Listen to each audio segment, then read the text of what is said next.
कि जब भी हम SPSS स्टार्ट करते हैं तो मेरे पास दो एडिटर ऑप्शंस होते हैं, एक होता है डेटा व्यू, एक होता है वेरिएबल व्यू। ठीक, जब हम वेरिएबल व्यू में जाएंगे तो सबसे पहले मैं सारे वेरिएबल्स क्रिएट करूँगा, जितने भी पॉसिबल वेरिएबल्स हैं। ठीक है, पहला काम ये है कि हम, अगर मेरा method of data collection primary है या फिर होगा secondary, in each of the case you will have certain variables as primary variables और otherwise secondary variables.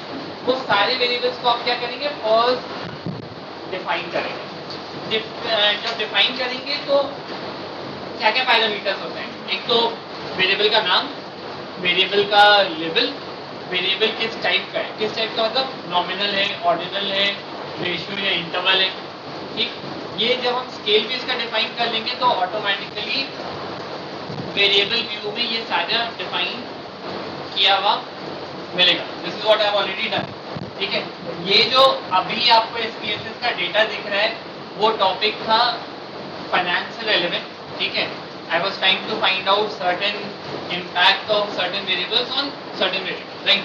In that case, what I did was पहले सारे वेरिएबल्स को क्या किया था, यहाँ पे डिफाइन कर दिया। जैसे ROE is return on equity, operating profit, profit margin, operating ratio, net worth, asset tangibility, firm size, profit Q, debt equity, debt asset, ये सारों को मैंने पहले ही क्लियर करके कंप्लीट कर दिया। ठीक, ये सारा सेकेंडरी डेटा से था एज इट इज। आपके केस में क्या होगा, आपके केस में मैक्सिमम के केसेस में प्राइमरी भी हो सकता है, तो प्राइमरी केसेस में स्टिल प्रोसेस तो क्या होगा, सेम रहेगा, एक्सेप्ट फॉर वन फैक्ट कि यहाँ पे हम क्या करेंगे, यहाँ पे हम वैल्यूज को डिफाइन करेंगे। जैसे अगर आपसे पूछा जाता है what is your age bracket, 20 to 30, 30 to 40, 40 to 50 और 50 to 60 और 60 एंड अबव, उस केस में क्या होगा, आपका रिस्पोंडेंट आपको कोई जवाब देगा, could be your first option, could be your second, could be your third, fourth, fifth और sixth option. In that case we need to define कि ये पर्टिकुलर वेरिएबल जो है कौन सा वैल्यू लेगा as it is। ये आपको पता है कि कैसे डिफाइन करना होता है, क्लियर है सबको? क्योंकि this is the only part जो आपको प्राइमरी और सेकेंडरी डेटा में डिफरेंशिएट करना पड़ेगा, बाकी सारी चीजें एज इट इज ही है डेटा में। प्राइमरी में आपको ये वेरिएबल्स का जो वैल्यू है वो पहले से ही डिफाइन करना पड़ेगा कि ये कौन कौन सी वैल्यू ले सकता है। अगर आप 7 इंटर करते हैं और ये वैल्यू यहाँ पे मेंशन है कि 1 से 6 ही ले सकता है, तो ऑटोमेटिकली 7 वो आपकी काउंटिंग में नहीं दिखेगा, वो आउटलायर की तरह दिखेगा। क्लियर? जब ये सारा काम हो गया, जब वेरिएबल व्यू मैंने पहले स्टेप में सारा डिफाइन कर दिया, फिर हम जाएंगे डेटा व्यू।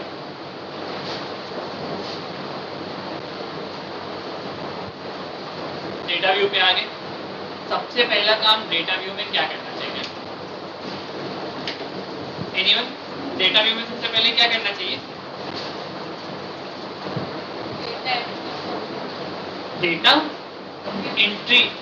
डेटा एंट्री तो हो सकता है कि सेकेंडरी डेटा से पहले से ही मैंने इंपोर्ट कर लिया हो MS Excel के थ्रू, या मेरा डेटा पहले से ही कोडेड हो MS Excel में, तो वो फेड हो चुका होगा। अगर डेटा मेरा फेड है इस पर्टिकुलर सिस्टम पे, डेटा फेड होने के बाद क्या करना चाहिए, फर्स्ट स्टेप डेटा क्लीन करना चाहिए।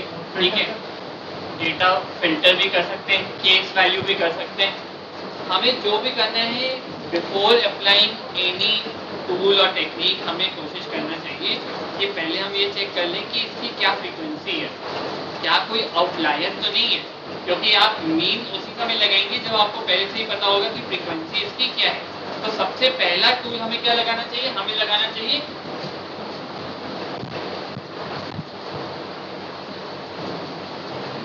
यूनिवेरिएबल। सिंगल वेरिएबल काउंट पे हम क्या कर सकते हैं, हम उसका सारा फ्रीक्वेंसी का एनालिसिस कर सकते हैं। ठीक है, फ्रीक्वेंसी का एनालिसिस कहाँ से होता है,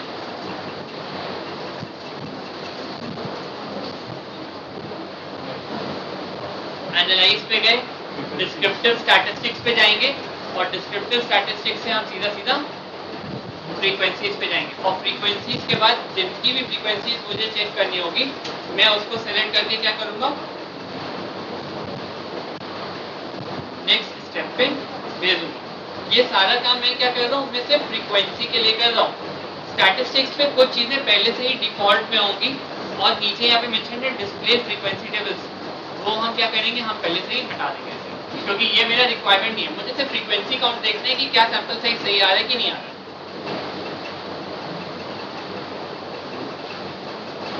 स्टैटिस्टिक्स पे जाएंगे तो इन्होंने minimum, maximum, range, skewness, kurtosis, काफी चीजें दे रखी है। हमें कॉम्प्लिकेट नहीं करना है क्योंकि हम पहली बार SPSS पे काम कर रहे हैं। हम क्या करेंगे, हम मिनिमम और मैक्सिमम वैल्यूज फिट कर लेंगे क्योंकि उतने से ही मुझे ये पता चल जाएगा कि एग्जैक्टली क्या रेंज ये अचीव कर रहा है। तो मिनिमम किया, मैक्सिमम किया और कंटिन्यू पे प्रेस करके हम ओके कर देंगे। So this is how it is. ये पहली टेबल को देखिए क्या पता चल रहा है, सैंपल साइज कितने, 30, ठीक है। हमने फ्रीक्वेंसी लगाया क्यों होगा, क्या जरूरत थी फ्रीक्वेंसी लगाने की, अगर नहीं भी लगाते तो मेरा काम चल सकता था। अगर हम फ्रीक्वेंसी नहीं लगाते, हम सीधा मीन मीडियन मोड से ही स्टार्ट करते तब भी मेरा काम हो सकता था। आखिर फ्रीक्वेंसी लगाने की जरूरत क्या पड़ी? Yes anyone? फ्रीक्वेंसी लगाने का फायदा क्या था कि मुझे दो चीजें पता चल गई कि एक वैलिड कितना है, मिसिंग वैल्यूज कितनी है, ठीक, मिनिमम पता चल गया, मैक्सिमम पता चल गया। देयर इज अ पॉसिबिलिटी कि आपने ये सोच के रखा होगा कि ROA जो है मुझे 25% से ज्यादा नहीं लेना है, ठीक। देयर इज अ पॉसिबिलिटी कि मैं जो यहाँ पे टॉबिल क्यू देख रहा हूँ मुझे नेगेटिव में कोई वैल्यू नहीं लेनी है। वो कब पता चलेगा, वो उसी समय पता चलेगा जब मैंने यहाँ पे मिनिमम और मैक्सिमम की वैल्यू सेट कर रखी होगी। तो ऑटोमेटिकली मुझे यहाँ से क्या पता चल जाएगा, आउटलायर्स आपका पहले स्टेप में ही एलिमिनेट हो जाए, उससे बढ़िया कुछ नहीं है। प्रोसेस तो बॉक्स प्लॉट से होते हैं, बॉक्स प्लॉट यूज करेंगे तब भी हम आउटलायर निकाल सकते हैं, लेकिन जब आपका सैंपल साइज आप खुद ही भर रहे हैं, ठीक है, तो आउटलायर होने की हो नहीं सकती है। आउटलायर उसी समय होगा जब आपका कोई टाइपो एरर होगा, जहाँ 25 प्रेस करने के बजाय हम 255 प्रेस करते हैं। तो ऐसे केसेस में मुझे एक्स्ट्रा कुछ करने की जरूरत नहीं है, हम फ्रीक्वेंसी से ही निकाल देंगे। और यहाँ से मुझे ये भी पता चल जाएगा कि कहीं पे ऐसा तो नहीं है कि वैल्यू में टाइप करते करते मिस हो गया हो, ठीक, या कहीं पे कभी कभी कॉपी पेस्ट भी करते हैं। होता क्या है, हम लोग पायलट स्टडी करते हैं, ठीक, पायलट को हम लोग माइक्रो लेवल पे करके उसको क्या करते हैं, मैक्रो ले जाते हैं। We can do a simple study से ऑन 30 और उसको रेप्लिकेट करके हम सीधा इसकी जनरलाइज कर देते हैं 120 के सैंपल साइज के लिए। यहाँ पे एरर क्या होता है कि 130 को कॉपी किया, सॉरी 30 को कॉपी किया, कॉपी करके पेस्ट किया, फिर पेस्ट किया, फिर पेस्ट किया, और गलती से कुछ ऐसे सेल्स में हमने फिर से पेस्ट कर दिया। तो हमें तो वहाँ पे SPSS के विंडो में सही से नहीं पता चलता है जब डेटा हम कॉपी पेस्ट कर रहे होते हैं, पता ही नहीं चलेगा कि कहाँ पे आपका कॉपी फिर से हो गया। तो आपको यहाँ पे जरूर से पता चल जाएगा कि एक्स्ट्रा कहीं पे आपने सैंपल साइज तो नहीं लिया, किसी भी एक वेरिएबल के लिए। तो फ्रीक्वेंसीज आप हमेशा क्या करें, सारे वेरिएबल्स का एक बार यहाँ पे चेक करते हैं। कुछ लोग फॉर्मूला भी लगाएंगे, मार्केटिंग में भी लगाएंगे, HR में भी लगाएंगे, फाइनेंस में भी लगाएंगे। तो जब फॉर्मूला लगाते हैं तो हो सकता है कि X और Y अगर दो पैरामीटर है किसी फॉर्मूला के, तो X और Y पे कोई राइडर नहीं लगा होगा, ठीक। लेकिन X और Y का फंक्शन यूज करके जब हम फाइनली फॉर्मूला क्रिएट कर रहे हैं या कैलकुलेट कर रहे हैं तो उस पर मैंने कोई राइडर लगा रखा हो। अगर यहाँ पे मेरे पास नेट प्रॉफिट दिया होता, ठीक है, और मेरे पास अगर कुछ कैपिटल या कुछ दिया होता और इसका रेशो मुझे ये चेक करना था कि 20% से ज्यादा का नहीं हो, ना इस पे राइडर है ना इस पे राइडर, लेकिन इस पे मैंने क्या कर रखा है, राइडर लगा रखा है। तो मुझे ये सारी चीजें फ्रीक्वेंसी के ही टैबुलेशन से ही मिल जाएंगी, मुझे आगे एक स्टेप जाने की जरूरत नहीं पड़ेगी। Do not leave it to chance.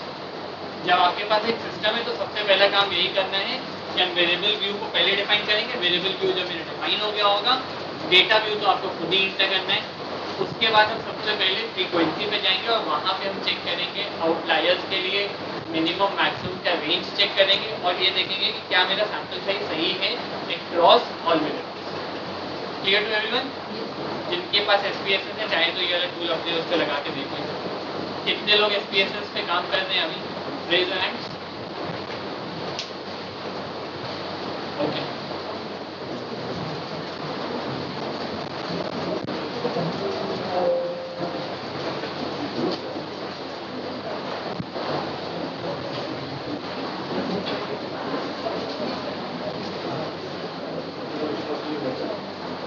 Second चीज, फ्रीक्वेंसी का जब काम हो गया, अब सपोज मेरी कोई स्टडी है जहां पे मुझे ये चेक करना है कि across male female, across age group, across education level या अक्रॉस इनकम लेवल, कोई एक पर्टिकुलर वेरिएबल को मैं चेक करना चाहता हूँ whether it is varying across different domains. Suppose I am trying to find out the satisfaction level of an employee across the age group. ठीक है, satisfaction number मैंने उनसे ले लिया on a scale of 0 to 10, किसी ने 8 बोला, किसी ने 9 बोला, किसी ने 0 भी दे दिया, ठीक। लेकिन जब मुझे एज ग्रुप से चेक करना होगा तो मुझे क्या लगाना चाहिए? फिर उसमें मुझे लगाना होगा कोई ऐसा टूल या टेक्निक जिससे मुझे सिर्फ prima facie, I am not going to the value of P और सिग्निफिकेंस वैल्यू, वो तो टूल और टेक्निक मुझे बता ही देगा कुछ ना निकाल के। अगर मैं प्राइमा फेसी देखना चाहूँ कि वाकई में कोई इम्पैक्ट है कि नहीं है, तो उसको देखने के लिए मेरे पास सबसे बढ़िया टूल कौन सा है?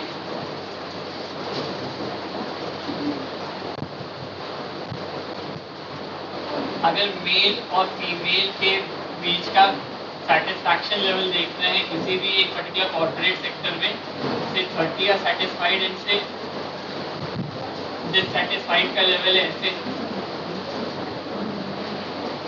कुछ ऐसा होगा, ठीक।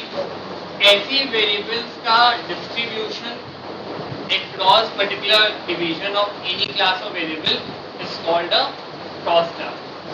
फ्रीक्वेंसी लगाने के बाद मैक्सिमम लोग की जैसे PhD थीसिस होती है या टॉपिक होते हैं वो इम्पैक्ट निकालने की कोशिश करते हैं, ठीक। इम्पैक्ट के लिए जब भी बात आएगी इम्पैक्ट की तो हम क्या लगाएंगे? रिग्रेशन लगाएंगे, ठीक। और अगर रिग्रेशन लगाए तो रिग्रेशन से पहले हम कोरिलेशन भी लगा लेंगे, क्योंकि SPSS आपको इतना ज़्यादा पावरफुल बना देता है कि आप कुछ भी डेटा पे कुछ भी लगा लेंगे तो कुछ ना कुछ तो आ ही जाता है, ठीक है। नेचर तो यही है और हमारे पास समय भी नहीं है तो हम सब कुछ लगा के कुछ तो प्रूव कर ही ले जाएंगे। लेकिन वहां तक पहुंचने के लिए इट इज ऑलवेज गुड कि फ्रीक्वेंसी लगाया, उसके बाद जो मेरा इनिशियल लेवल पे है मेथड, हम क्यों नहीं यहीं पर ही क्रॉस टैब पे ही उसको प्लेस करें। डेटा इंटर किया, अब क्रॉस टैब पे ही अगर हम चेक करके पता लगा लें कि एग्जैक्टली क्या मेरा डेटा सही जा रहा है या नहीं जा रहा है, तो उससे ज़्यादा आसान मेथड नहीं होगा आपको डेटा सॉर्ट करने में और वो इम्पैक्ट लाने में जो कि आप इंटेंड कर रहे हैं। मे बी इनिशियल लेवल में आपने 50 का ही सैम्पल साइज एंटर किया या 100 का ही किया या 200 का ही किया आउट ऑफ से 400, तो आपको यही पर ही क्लैरिटी आ जाएगी कि क्या वाकई में डेटा मेरा एज पर स्केल जा रहा है या नहीं जा रहा है। इसका मेथड यही है कि हमें क्या करना है, हमें यहाँ पे लगाना होगा, सेकेंड मेथड है क्रॉस टैब। तो सबसे पहले क्या करेंगे, फ्रीक्वेंसी लगाएंगे, फिर लगाएंगे cross tab. 90% of the researchers will require a cross tab functionality, at least when it comes to social sciences। बिना क्रॉस टैब के हम लोग कुछ काम नहीं करेंगे, क्योंकि क्रॉस टैब आपको एक और एडवांटेज देता है। एडवांटेज क्या देता है कि जब आप थीसिस में डेटा एनालिसिस पे आते हो तो रिग्रेशन तो आपका एक पर्टिकुलर ऑब्जेक्टिव होता ही है इम्पैक्ट निकालने के लिए, लेकिन रिग्रेशन आप कितने एक्सप्लेन करते हो, 4 पेज 5 पेज, कितने डेटा आपको तो इंश्योर करना है कि डेटा में रिगर भी दिखे और कहीं ना कहीं वो स्क्रैच से लेकर फाइनल आउटपुट आपको लिखे। वो स्क्रैच कहाँ से आएगा, स्क्रैच आएगा जब आप स्टार्ट करेंगे फ्रीक्वेंसी का, फ्रीक्वेंसी से क्रॉस टैब, क्रॉस टैब से आप पहुंचेंगे पी टेस्ट पे, पी टेस्ट से आप पहुंचेंगे बेसिकली कोरिलेशन, और कोरिलेशन से आप पहुंचेंगे रिग्रेशन पे। तो आपको एक क्रॉस धीरे धीरे एक एक लेवल अप ऐड करना होगा अपने रिसर्च के एनालिटिकल मेथड में भी। You cannot end up starting with your regression कि यही है, और इसी चीज के लिए मैंने 4 साल अपने लगाए थे। लगाना भले एक ही महीने है, लेकिन हम स्टार्ट करेंगे हमेशा क्रॉस टैब से। तो इस पे अगर मुझे क्रॉस टैब लगाना होगा, इस पे वैसे लगना नहीं चाहिए टेक्निकली, बट अगर हम स्टिल लगाना चाहेंगे तो हम ये कर सकते हैं कि दो वेरिएबल को दो वेरिएबल से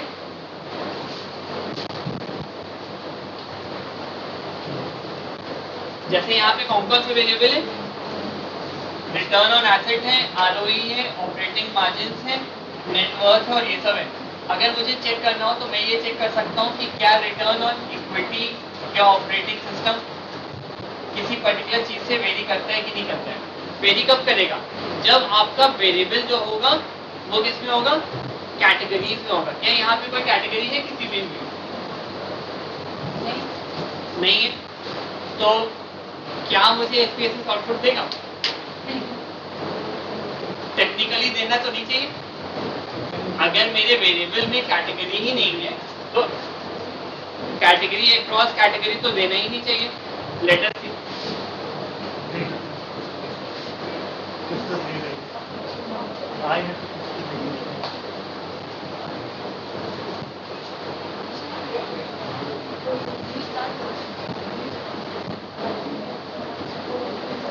इन्होंने क्या किया है दिखा देता हूँ, इसका लॉजिक क्या है और क्यों मैं बता रहा था। कैटेगरी थी, ठीक है। अगर मैंने कैटेगरी प्राइमरी डेटा में डिफाइन कर दी होती कि आरओए जो है वो 0 से 1 लेगा या 1 से 2 लेगा और ये पर्टिकुलर वेरिएबल है, तब तो यहाँ पे बहुत आसानी से हो गया होता। क्योंकि यहाँ पे इनफाइनाइट नंबर ऑफ डेटा है और एज इट इज दे दिया गया है, तो जितने भी यूनिक डेटा सेट थे उसको इन्होंने क्या कर लिया, कंसीडर कर लिया एज वन कैटेगरी।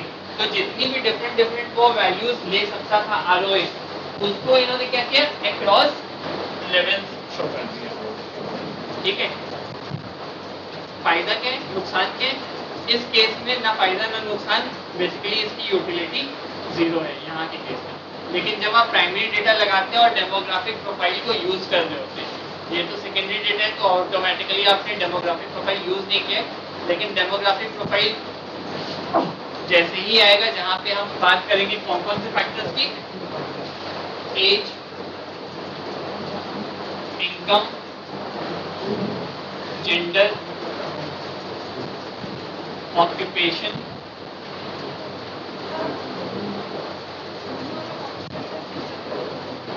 कौन सा टॉपिक मैंने बताया कि जब हम क्रॉस टैब लगाते हैं तो प्राइमरी डेटा पे लगाएंगे, ठीक है। अगर प्राइमरी डेटा होगा तो उसमें वेरिएबल्स में कुछ कैटेगरी होगी, तो मुझे ये पता चल जाएगा कि कोई पर्टिकुलर वेरिएबल की वैल्यू अक्रॉस कैटेगरीज कितनी है। जैसे अभी मैंने एग्जांपल दिया था कि सेटिस्फैक्शन लेवल अगर S1 है और डिससैटिस्फैक्शन लेवल D1 है, तो मुझे मेल और फीमेल के अक्रॉस क्या वैल्यू मिलेगी, ठीक। लेकिन इस केस में अगर मेरे पास सेकेंडरी डेटा है तो सेकेंडरी डेटा में क्योंकि मैंने वेरिएबल की कैटेगरी यहाँ पे डिफाइन ही नहीं की है और वेरिएबल की वैल्यूज मैंने एज सच सेकेंडरी डेटा में डायरेक्टली ही इनपुट कराई है, तो ऑटोमेटिकली इसमें क्या जितनी भी यूनिक वैल्यूज हैं वो सब अपने में ही क्या एक कैटेगरी बन गई है। जैसे ROA ये जितनी भी वैल्यूज है ये सब क्या है, कैटेगरी है। नॉर्मल केस में क्या होता है, नॉर्मल केस में अगर यहाँ होता है एज तो यहाँ पे होता 1 2 3 4 5 और यहाँ पे ये क्लोज हो गया। हम 5 ही तक तो डिफाइन करते हैं, लेकिन यहाँ पे क्या है, ये यहाँ तक नीचे जाते हैं। सिमिलरली नेटवर्क भी ऐसे ही अक्रॉस स्ट्रेच। क्रॉस टैब लगाना जरूरी है, specially for everyone who is going to do a primary research for a reason कि प्राइमरी रिसर्च में ज्यादातर आपकी डेमोग्राफिक प्रोफाइल पूछता ही पूछते हैं। ना चाह के भी आप पूछोगे कि इनकम कितनी है, एज कितनी है, क्योंकि आपको भी लगता है कि जो मिल रहा है डेटा लेते चलो।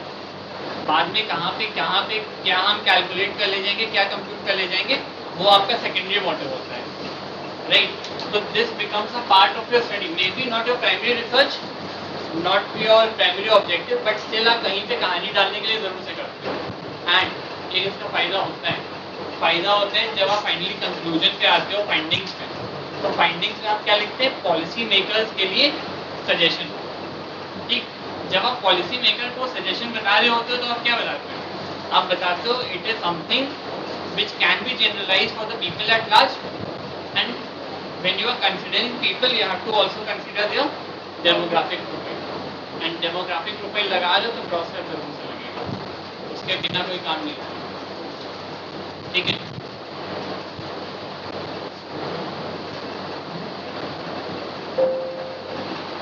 अगर मेरे से पूछा जाए कि वैसा तो सेंट्रल टेंडेंसी पढ़नी हो, तुम सबसे अच्छा टेक्निक कौन सा है? मीन है, मीडियन है, मोड है? मीन है, सब लोग बोल रहे हैं मीडियन है। कितने लोग मीडियन बोल रहे हैं? अभी आवाज आई थी मीडियन, किसी ने बोला था मीडियन। कितने लोग बोल रहे हैं मीन है? मीन है। Which is a far better technique of a central tendency? Mean.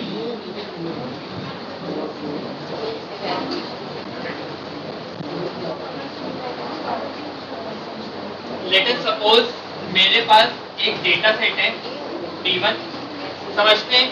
अगर मेरे पास डेटा सेट है D1 जहां पे मैं कोशिश कर रहा हूं इनकम फाइंड करने की across 10 employees in a particular company. 10 employees की किसी की 20,000 है, किसी की 30,000 है, किसी की 40,000 है, किसी की अगेन 30,000 है, किसी की 20,000 है, किसी की 30,000 है, किसी की 1.2 करोड़ है, किसी के 1 लाख है, किसी की 25 लाख है। कौन सा टूल लगाना चाहिए? कौन सा टूल लगाना चाहिए अगर मुझे मेजर और सेंट्रल टेंडेंसी निकालनी है? तो क्या लगाएंगे? किसी ने मोड भी बोला, वेरी गुड। सब बोल रहे। कितने लोग अब बोले मीन लगाएंगे इस पे? अगर मुझे एवरेज सैलरी निकालनी है उस कंपनी में, मीन वाले। मीडियन वाले कितने हैं? हाथ उठा लें। 2 लोग हैं, वही दो अभी भी एक कह रहे हैं कि नहीं मीडियन ही सही होगा। मोड कितने हैं?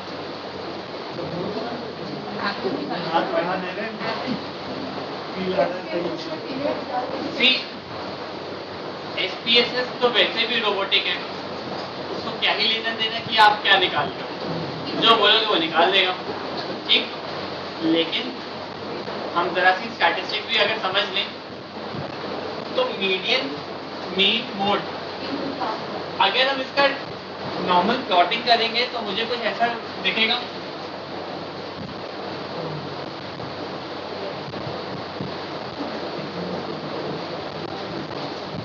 कुछ ऐसा प्लॉट बनेगा। This is how much? 1.2 crore. This is how much? 25 lakh. और ऐसे यहाँ पे प्लॉट बने हुए जो कि 20,000, 30,000 ऐसे हैं। तो ऐसे केस में आपको क्या मिलेगा? आपको कोई भी एग्जैक्ट सेंट्रल टेंडेंसी का मेजर नहीं मिलेगा।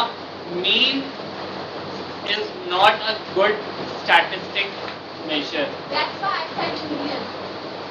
मैंने कुछ बोला ही नहीं ना, नॉट बोला तो वहां पे is not a good statistic measure. Why? क्योंकि it can be affected by extreme value, ठीक। जब एक्सट्रीम वैल्यू से अफेक्ट हो रहा है डेटा, ठीक है, तो ऑटोमेटिकली क्या होना चाहिए?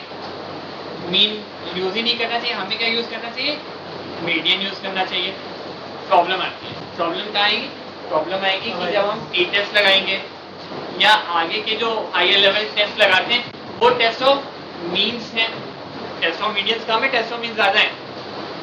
हमें लगाना मीन है और हम यहाँ पे एक्सट्रीम वैल्यूज को भी कंसीडर कर रहे हैं, तो हमें क्या करना चाहिए? हमें ये देखना चाहिए कि मेरा डिस्ट्रीब्यूशन जो है वो कौन सा कर्व फॉलो करे?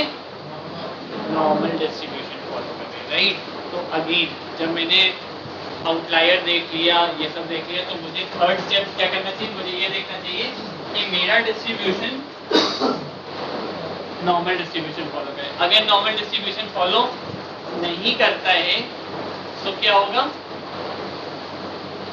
तो कुछ नहीं होगा। बेसिकली हम उसके आगे वाले सारे टेस्ट नहीं लगा सकते, क्योंकि जितने भी टेस्ट आप आगे लगाएंगे उनकी पहली क्राइटेरिया ही यही है कि आपका जो डिस्ट्रीब्यूशन है वो नॉर्मल डिस्ट्रीब्यूशन फॉलो करे, ठीक है। ये मैं कहानी नहीं बता रहा हूँ। जब आप अपनी रिसर्च में डेटा एनालिसिस पर पहुंचोगे ना, तो सबसे पहला काम आपको यही लिखना होगा कि आप अपने सैंपल को टेस्ट कर रहे हो, टेस्ट फॉर नॉर्मेलिटी। हाँ,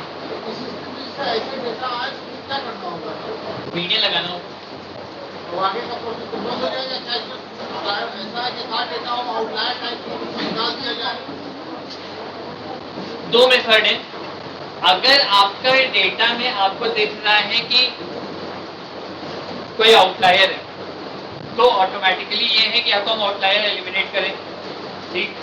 दूसरा ये है कि ऐसा हो सकता है कि हम नॉर्मलिटी चेक करें, नॉर्मल डिस्ट्रीब्यूशन चेक करें और मेरा नॉर्मल डिस्ट्रीब्यूशन नहीं है, तो हम नॉर्मल डिस्ट्रीब्यूशन ना करके हम क्या करेंगे, हम सारे डिस्ट्रीब्यूशन को पहले कन्वर्ट करेंगे नॉर्मल डिस्ट्रीब्यूशन। अगर रिसर्च पेपर पढ़ा होगा आप लोगों ने तो रिसर्च में दिया है, जैसे हम निकाल रहे एज का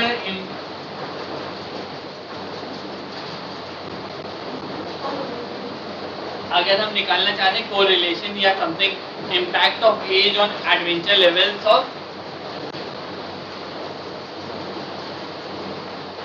जो भी है, मतलब किसी भी हम पर्टिकुलर मेल फीमेल पॉपुलेशन का देख रहे हैं कि एज का इम्पैक्ट क्या उनके एडवेंचर लेवल पे बढ़ता है कि नहीं है, ठीक। देखा मैंने, चेक किया तो पता चला कि ये जो डिस्ट्रीब्यूशन है वो नॉर्मल फॉलो नहीं कर रहा है।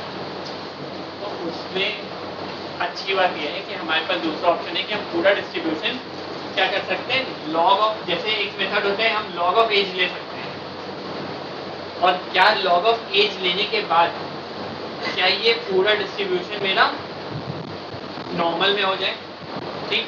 या हम स्क्वायर रूट ऑफ एज ले लेंगे और फिर चेक करेंगे क्या ये मेरा नॉर्मल हो जाए। तो there are methods of converting your entire non-normal distribution into a normal distribution।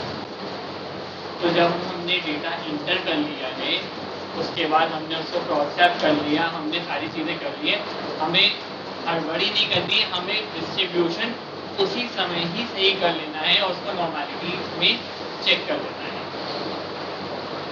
If you do not check for normality at that point of time, needless to say आप पे चाहे जितना काम कर लें, आप बेसिकली नॉन नॉर्मल डिस्ट्रीब्यूशन पे सारा मेथड लगा के रखेंगे।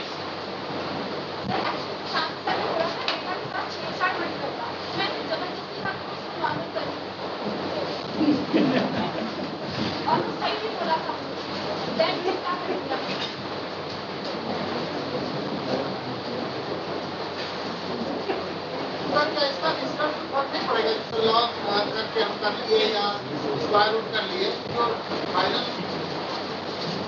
नहीं पड़ेगा, फाइंडिंग आएगी। अच्छा पीछे चलते हैं। सपोज मैंने बोला कि यस है, ही लाइक्स थम्स अप, ठीक है, यस की कोडिंग हुई 0 में, ठीक है। किसी ने बोला नो, नो की कोडिंग हो गई 1 में, यस नो करके आगे 0 1 हो गया। मैंने 0 1 को जब टैबलेट किया तो देखा नॉन नॉर्मल डिस्ट्रीब्यूशन आया, square root of the same लिया, नॉर्मल डिस्ट्रीब्यूशन आ गया, लगा दिया। तो अभी भी 0 1 ही एंटर्ड है SPSS में, मैंने कब चेंज कर दिया, I didn't distort the data. Got my point? You got my point? क्या मैंने डेटा SPSS में चेंज किया? मैं इनका 0 to 1 तो नहीं किया, मैंने 0 to 1 के बीच में रिलेशन नहीं निकाला, ठीक है, लेकिन मैंने स्क्वायर रूट ऑफ 0 to 1 में रिलेशन निकाला। ये डेटा डिस्टॉर्ट नहीं होना चाहिए ना, मैंने ओरिजिनल डेटा कहाँ डिस्टॉर्ट किया, डिराइव डेटा किया और उस डेरिवेशन डिराइव डेटा में मैंने टूल लगाया, वो तो मेरे पास पॉसिबिलिटी है ही है। स्टैटिस्टिशियन के पास ये प्रोबेबिलिटी और पॉसिबिलिटी तो डेफिनेटली है कि वो डेटा के साथ खेल सकता है, खिलवाड़ करने के लिए नहीं बोला, there are both different things, right. तो डेटा आपको नहीं डिस्टॉर्ट करना है, डेटा को आपको ट्रांसफॉर्म करना है। There is an entire section on, जो मैं अभी पढ़ा रहा था कि नॉन नॉर्मल से नॉर्मल करना है, उसको हम बोलते हैं ट्रांसफॉर्मेशन ऑफ डेटा, पूरा चैप्टर है उसमें, थैंक गॉड मुझे आता है, ठीक है। ओके, और कौन सा सवाल था? तो हम यही करेंगे, हम कोशिश करेंगे कि आउटलायर हटा लें बॉक्स प्लॉट यूज करके, अगर वहां से हट गया तो वेरी गुड, हमें कुछ और करने की जरूरत नहीं, क्योंकि आउटलायर हटेगा तो ऑटोमेटिकली नॉर्मल आ जाना चाहिए। स्टिल नॉर्मल अगर नहीं आता, नॉर्मल की कुछ कंडीशन होती है, नहीं आ रहा है, तो हम उसको फिर से कन्वर्ट करने की कोशिश करेंगे लॉग लेके या स्क्वायर रूट लेके, इनफैक्ट लॉग, स्क्वायर रूट और एक तीसरा और कौन सा होते हैं, इनवर्स, एक्सपोनेंशियल। ऐसे करके हम बहुत सारे फंक्शंस यूज कर सकते हैं और सेम डेटा पे लगाएंगे और वो नया एक पूरा पूरा कॉलम बन जाएगा और फिर उस पर चेक करेंगे कि क्या अब ये वाला डेटा मेरे पास नॉर्मल है। आपको SPSS मिलता है और इंस्टेंटली हम क्या करते हैं, डिस्क्रिप्टर स्टैटिस्टिक्स पे जाते हैं, सीधा सेलेक्ट करते हैं, डिस्क्रिप्टर स्टैटिस्टिक्स में मीन सेलेक्ट कर लो, मीडियन सेलेक्ट कर लो, डेटा आ गया, टी टेस्ट सेलेक्ट करो, आ गया, पी की वैल्यू 0 से कम है, 0.05 से कम है, बात करता हूँ वहीं। पीएचडी तो बहुत आसान है, राइट, लेकिन पीएचडी में जब डेटा पे ये सारा काम होता है ना तो उसे मेहनत लगती है, क्योंकि आपको इनिशियल लेवल पे कोई डेटा जल्दी नॉर्मल नहीं मिलता। फिर लोग बोलते भी हैं कि एक और मेथड है, लोग बोलते हैं कि इतना कौन करेगा, नॉन नॉर्मल से नॉर्मल करने में इतनी मेहनत कौन करेगा, नहीं निकला। People try to avoid this much, they increase the sample size. For a larger sample size it is believed that every sample will follow a normal distribution curve and automatically every tool or technique is also having the same criteria कि अगर आपका sample size बड़ा है, एक से ज़्यादा है, तो ये tool or technique लग जाता है। उसका genesis भी वहीं से है। ये सबसे अच्छा काम ये है कि जब आपके साथ लिटरेचर रिव्यू में आप कुछ कर नहीं सकते, लिटरेचर रिव्यू जो दिया हुआ है वही आपको प्रेजेंट करना है, ठीक। इंट्रोडक्शन भी आपको जो मिलेगा लिटरेचर रिव्यू से और इंट्रोडक्शन, तो पहले दूसरे चैप्टर में आप अपने रिगर नहीं दिखा सकते। जो रिगर दिखेगा वो आपको चैप्टर नंबर 3 रिसर्च मेथोडोलॉजी में और चैप्टर नंबर 4 जो कि आपका डेटा एनालिसिस, उसी में ही दिखेगा। रिसर्च मेथोडोलॉजी में आपने काफी कम लोगों में शायद देखा होगा, देखा भी है कि नहीं देखा। People will start with research methodology बताएंगे, डिजाइन बताएंगे, सैंपल साइज और करके सारी चीजें वो 5 या 6 पेज में सैंपल साइज का फॉर्मूला कैलकुलेट करके कर देते हैं।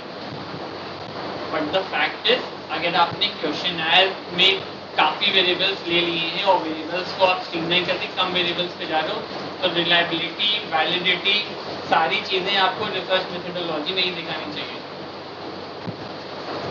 मैंने अपने थीसिस में जो फैक्टर एनालिसिस था वो टेक्निकली किस में जाता है, आपके मेथोडोलॉजी सेक्शन में जाता है। आप किस में डालते हो, आप उसको एनालिसिस सेक्शन में डालते हो। मैंने उसको मेथोडोलॉजी सेक्शन में ही डाला था, just to extract a few factors and उस पे सारा मॉडल लगाया। तो मॉडल फ्रेमवर्क क्योंकि पहले से ही बनाना है, आपको मेथोडोलॉजी में ही डालना है, तो जो फैक्टर एनालिसिस भी लगना है, बहुत सारे केसेस में शायद वो मेथोडोलॉजी नहीं लगता है। Your rigour is only evident in your chapter number 3 and 4 and that is where आपको सारी टेक्निक स्क्रैच से स्टार्ट करनी है। 1 महीने का काम है अगर प्रॉपर मेथोडोलॉजी पे काम करेगा, बट द थिंग इज कि हड़बड़ी में आदमी पहले से ही इतनी सारी चीजें निकालते हैं, फिर उसको बैकएंड पे जस्टिफाई करने बैठते हैं, तो वो चीज ना करें। सवाल तो ये क्या अगर नॉर्मल नहीं आ रहा है तो कोई ऐसा तो नहीं है कि हम लोग डेटा कलेक्शन गलतियाँ हुई हो या वहाँ वजह से भी। If you go by the research books, जो उन्होंने काफी अच्छे से स्टेप दिया है कि हमें ये चीज तो डेटा की कोडिंग करने वक्त ही देख लेनी चाहिए कि कुछ ऐसा ब्लंडर तो नहीं हुआ। हमने आउटलायर के समय भी चेक कर लिया, ठीक।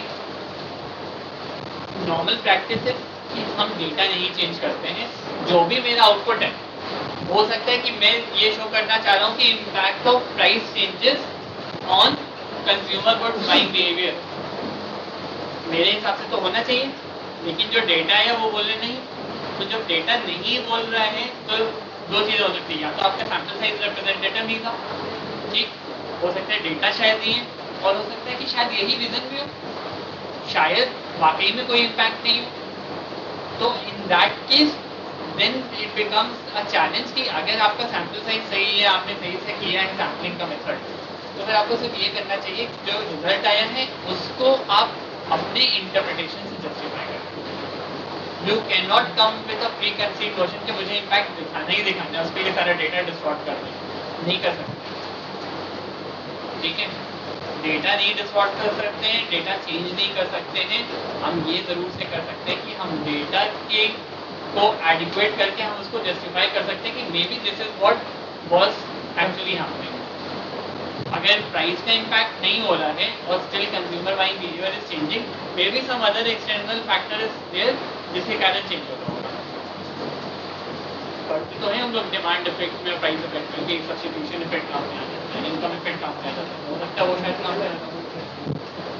तो ये भी इम्पोर्टेंट है। इस कारण आपका रिजल्ट अगर नहीं आ रहा है, then you should always do not think कि आपका रिजल्ट गलत है, because your research is your research, ठीक है। वो ओरिजिनलिटी तो आपके रिसर्च की है ही है। At the end of the day you are not going to prove something बिल्कुल आउट ऑफ ब्लू।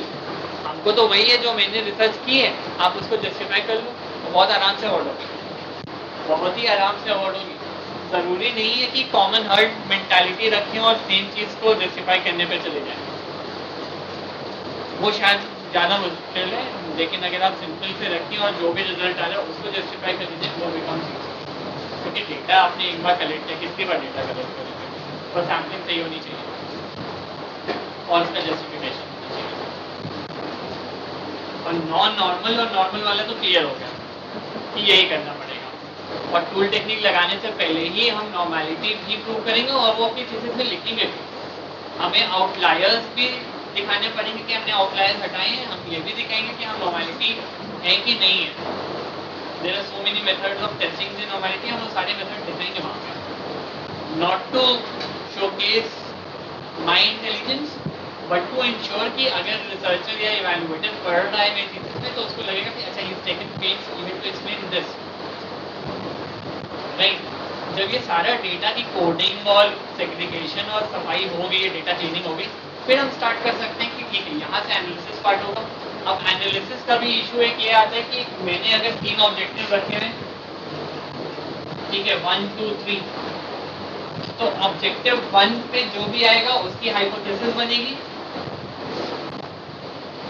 और वहीं पर ही हम उसका क्या करेंगे, डेटा एनालिसिस करेंगे, राइट? यही करते हैं ना। तो जो आप सीक्वेंस अपनी सिनॉप्सिस में लिख रहे हैं, ठीक है, वही सीक्वेंस आप अपनी थीसिस में भी फॉलो करेंगे। ऐसा नहीं है कि सडनली वहां हुआ तो लॉजिकली आपका ऑब्जेक्टिव 3 आ रहा है पहले। अगर हम लॉजिक लगा रहे हैं और मुझे लग रहा है कि नहीं ऑब्जेक्टिव 3 तो पहला डेटा का पार्ट है, रिग्रेशन से, अच्छा लेट मी आस्क, ज्यादा डिफिकल्ट टेक्निक कौन सी, मीन या रिग्रेशन? रिग्रेशन है, ठीक। अब मीन से मैंने निकालने की कोशिश की थी कि कोई फ्रेमवर्क बनाना था और रिग्रेशन से बनाना था इम्पैक्ट, ठीक। ये मेरा ऑब्जेक्टिव था 3, ये मेरा ऑब्जेक्टिव था 1। सिनॉप्सिस में मैंने तो ऐसे ही बोला था, I will find the impact and I will create a framework and framework is my objective number 3। जब स्पेसिस के तो मीन निकाल लिए, फ्रेमवर्क बना लिया, ठीक। जब हम फाइनली उसको थीसिस में लिख रहे हैं तो तब भी मुझे क्या करना चाहिए, मुझे वही सीक्वेंस फॉलो करना चाहिए जो मेरे सिनॉप्सिस में था। हालांकि it will be very aware कि हम पहले ही रिग्रेशन दिखा दिए, हायर ऑर्डर टेस्ट हम पहले ही लगा के प्रूव कर दिए और सबसे लीस्ट जो कि टेक्निक है वो हम उसको सबसे नीचे दिखा रहे हैं। बट द थिंग इज आप वही सीक्वेंस फॉलो करेंगे जो कि सीक्वेंस आपने सिनॉप्सिस में मेंशन किया है। Do not go by your intelligence के रिग्रेशन से ज़्यादा बढ़कर टूल कौन सा उसको सबसे लास्ट में देखो, ठीक है। ऑब्जेक्टिव तो बाद में कौन सा इवैल्यूएटर को याद रहेगा वो आगे करने पड़ेगा, तो वो खुद ही भूल जाएगा, इतना फंसा देंगे डेटा में, ऐसा नहीं करना। जो सिनॉप्सिस का सीक्वेंस है वो आपके रिसर्च मेथोडोलॉजी में सीक्वेंस फॉलो होगा, वही रिसर्च मेथोडोलॉजी का सीक्वेंस आपके डेटा एनालिसिस में, ठीक है। नॉर्मेलिटी तक आ गए, अगर नॉर्मल डिस्ट्रीब्यूशन आ गया तो उसके बाद हम सारे टूल्स टेक्निक्स लगा सकते हैं, ठीक है। जितने भी मुझे लगाने, चाहे टी टेस्ट लगाना है, चाहे फिर चाहे स्क्वायर लगाना है, चाहे पैरामीट्रिक हो या नॉन पैरामीट्रिक। उसके बाद फिर मुझे क्या लगाना होगा, फिर मुझे लगाना होगा कोरिलेशन और रिग्रेशन। कोरिलेशन यूजुअली आपके रिग्रेशन टेबल्स में अकम्पनी हो जाते हैं, तो आपको सेपरेटली लगाने की जरूरत नहीं है। रिग्रेशन उसी केस में लगेगा अगर आप इम्पैक्ट क्रिएट करने की बात कर रहे हो। इम्पैक्ट की जहाँ बात आएगी वहाँ आप रिग्रेशन लगेंगे। रिग्रेशन के मेथड्स भी बहुत सारे हैं, अपने में ही रिग्रेशन के काफ़ी सारी टेक्निक्स रखते हैं। नॉर्मली लोग सिंपल लीनियर रिग्रेशन लगा लेते हैं, ठीक है, लेकिन उसकी भी यूटिलिटी उतनी ही है जितनी आपकी डेटा की एक्चुअलिटी में है। तो आप अगर रिग्रेशन भी लगा रहे हैं तो रिग्रेशन के अपने सारे मॉडल्स हैं और हर मॉडल की अपनी ही क्राइटेरिया लगाने के। Make sure while applying that you also go through which model is a fit for your study. हालांकि 3 साल के बाद ये सब भूल जाओगे, लेकिन स्टिल याद रखना कि रिग्रेशन लगाने से पहले, क्योंकि रिग्रेशन CSPSS में मिलेगा रिग्रेशन का टैब, इंस्टेंटली वो पूछेगा डिपेंडेंट वेरिएबल कौन सा है, इंडिपेंडेंट वेरिएबल क्या है, और जहाँ पे ये दोनों वेरिएबल आपने किया और ओके प्रेस किया तो ऑटोमेटिकली रिग्रेशन की टेबल बन जाएगी, R स्क्वायर आ जाएगा, एडजस्टेड R स्क्वायर आ जाएगा और आपको बोलेगा कि इतना आसान है, R स्क्वायर आ गया और प्रूव हो जाएगा आपका regression model. But the fact is in itself regression models are there, तो आपको वही मॉडल लगाना चाहिए जो आपकी डेटा से फिट होगा। डेटा से फिट कैसे होगा? जब डेटा कलेक्ट करेंगे और उस समय की सिचुएशन में कौन सा मॉडल लगेगा वो उसी समय पता चलेगा। पहले से कोई भी चीज प्री कंसीव नहीं होनी चाहिए। Questions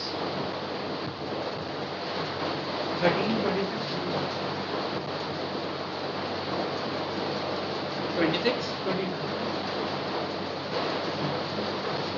Any questions from your end? What you do is SPSS में सबसे पहले बेसिक लेवल पे सब लोग कोई भी डेटा इंटर कर लो, भले ही 4 क्वेश्चंस का कर लो। जी डायरेक्ट इस पे वेरिएबल व्यू में जाओ, वेरिएबल डिफाइन करो और डेटा इंटर करो अपने हिसाब से 1 2 3 4 ऐसे करके, और उसको आप टूल्स लगाना शुरू करो फ्रीक्वेंसी से, क्रॉसटैब से और धीरे धीरे ऑटोमेटिकली सारा जो कंसेप्ट क्लैरिटी है होगा। और जैसे ही SPSS का थोड़ा सा भी काम हो जाएगा ना तो ऑटोमेटिकली उसका एनालिसिस उठा के रिसर्च पेपर में डाल दो और एक पेपर में publish कर दो। क्योंकि रिसर्च पेपर में सबसे बड़ा चेक होता है आपके फ्लैग का।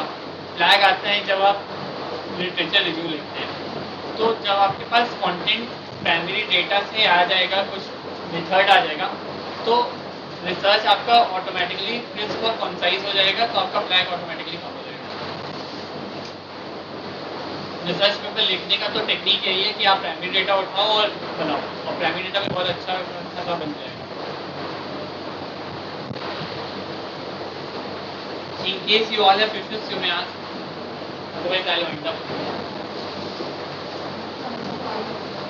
अगर डेटा जो है वो नॉर्मली डिस्ट्रीब्यूटेड नहीं है और ना हो रहा है किसी भी तरीके से, तो फिर क्या हम लोग और कोई अगर ऐसा है कि मेरा डिस्ट्रीब्यूशन नॉर्मल नहीं आ रहा है तो हम फिर दूसरे टेक्निक्स लगाएंगे जो कि कम यूज होते हैं।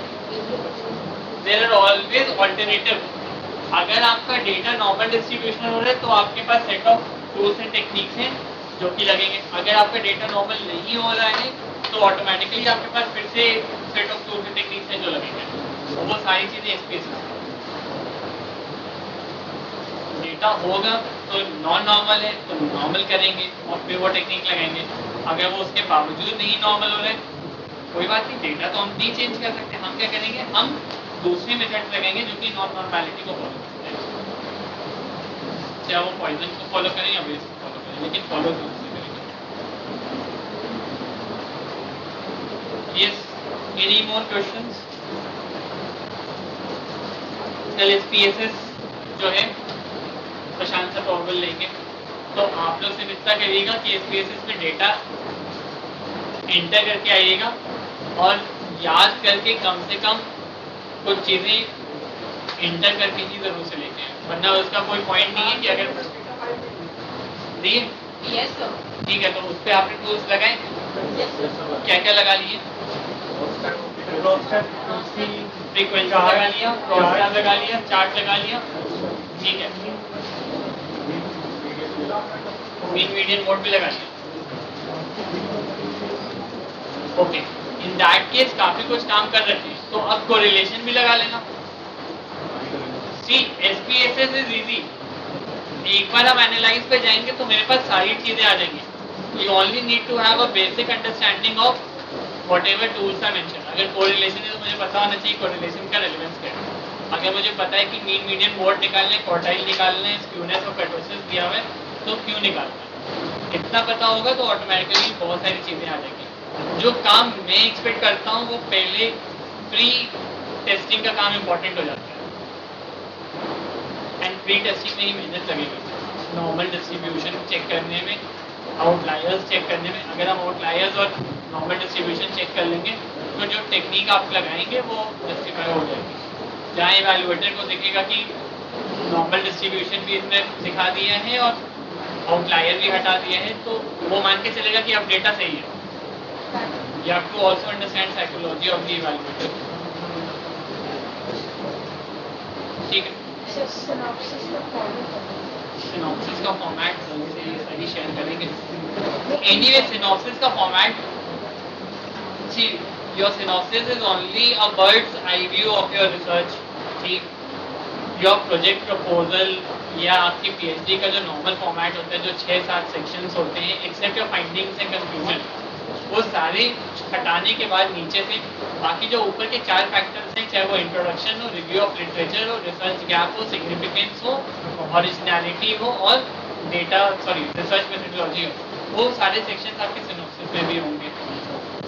तो आपको और आपके सिनॉप्सिस में सबसे इंपॉर्टेंट पॉइंट होना चाहिए sample size, sampling technique and originality of research.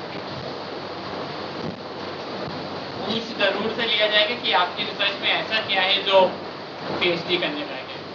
May be your research topic is good enough only for a research paper, शायद उसको पीएचडी करने लायक ना हो, और ये पूछा भी जाता है ज़्यादातर, तो उस चीज़ के लिए मेंटली प्रिपेयर्ड रहेंगे। अगर पूछ हाँ जवाब दूसरी बार पीएचडी मुझे करनी नहीं है, बट जवाब उसका बहुत सिंपल है कि अगर नहीं है तो फिर नहीं है। You have to have a conviction. अगर कन्विक्शन नहीं है तो बहुत मुश्किल होता है कुछ भी ठीक करना, और अगर कन्विक्शन है तो शायद बहुत से अच्छे जगह पे भी आप प्रूव कर देते। वो कन्विक्शन का ही फर्क है। जिस दिन हाथ में रिसर्च गैप आ जाता है जस्टिफाई करने के लिए, उस दिन सारी चीज़ें आसान हो जाती हैं। It is a matter of time के रिसर्च गैप आ जाते हैं। सर जो हम लोग को पीपीटी प्रेजेंटेशन देंगे वो कब तक एक्सपेक्ट कर रहे हैं? ये सारी चीज़ें सब लोगों को कहा है कि हम लोग पावर पॉइंट प्रेजेंटेशन देंगे, पहले बनाएंगे तो ऐसी स्थिति में हम लोग क्या करना चाहिए? सर उसका फॉर्मेट बताएं। It will be more of a research proposal, and it should include the relevance of your research, the marketability of your research, and how it is going to be good for the policy maker. Policy maker को ध्यान में रखते हुए अपना topic ढूंढे, बहुत marketability बढ़ेगी, otherwise वो सेम रिसर्च ही करेंगे।